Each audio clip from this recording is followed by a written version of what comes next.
नमस्कार। आज हम बात कर रहे हैं किस तरह से बढ़ती महंगाई के दौर में अब भारतीय मजदूर संघ ने भी किसानों की वकालत की है। हाल ही में आजकल खबरें आ रही हैं किस तरह से अनाज के कम उत्पादन के संकेत मिल रहे हैं। हालांकि सरकार कह रही है कि जो हमारा बफर स्टॉक वो है, लेकिन किसानों की जो समस्याएं हैं उसकी ओर अब भारतीय मजदूर संघ भी सरकार का ध्यान खींचना चाह रही है। खबर ये आई है कि भारतीय मजदूर संघ ने सरकार से मांगे रखी हैं। उनका ये कहना है कि अब तक आप जो एमएसपी की बात करते रहे थे उसको अब बदलकर मिनिमम सपोर्ट प्राइस की जगह मैक्सिमम सपोर्ट प्राइस या एक लाभकारी मूल्य किसान को मिलना चाहिए। उनका कहना है कि किसानों के प्रति ये नीति में पूरा बदलाव होना चाहिए, एक लाभकारी मूल्य किसान को मिलना चाहिए। ये एमएसपी की रिजीम जो है इससे हमें निकलना चाहिए।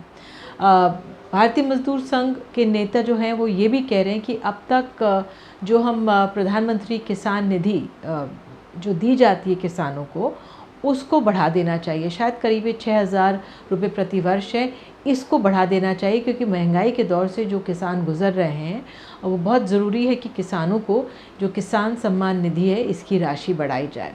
और एक और बात जो संघ की तरफ से, भारतीय मजदूर संघ की तरफ से आ रही है वो ये है कि जो अनब्रांडेड गुड्स पे जीएसटी लगाया जाता है उसको तत्काल प्रभाव से वापस लिया जाए। हम सब जानते हैं कि जीएसटी ब्रांडेड प्रोडक्ट्स पे लगता है, लेकिन अभी जब जीएसटी की नई चीज़ें लागू की गई थी तो उसमें जो अनब्रांडेड गुड्स भी हैं उन पर भी टैक्स लगा दिया गया था। तो उससे सवाल उठे थे, लोगों के, व्यापारियों के भी उठे थे, कारोबारियों के, छोटे कारोबारियों के। लेकिन अब भारतीय मजदूर संघ की तरफ से भी कहा जा रहा है कि आप इसको तत्काल प्रभाव से वापस लीजिए।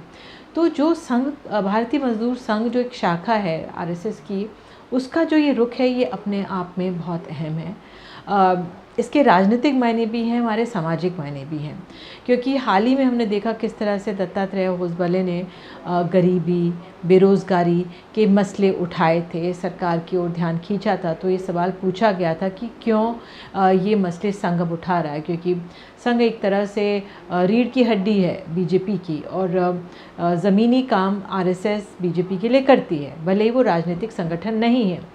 तो तब एक राजनीतिक तर्क ये भी दिया जा रहा था कि अब आप देखिए जिस तरह से राहुल गांधी की भारत जोड़ो यात्रा चल रही है, वो लोगों को एकजुट कर रहे हैं, सरकार के खिलाफ तमाम आरोप लगा रहे हैं।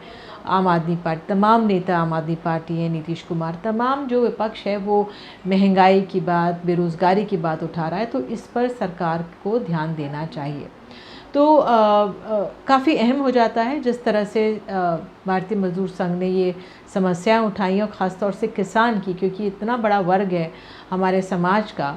और अभी गुजरात में चुनाव होने वाले हैं, हिमाचल में चुनाव होने वाले हैं, तो इस ओर अगर सरकार ध्यान देती है तो अपने आप में ये अहम होगा।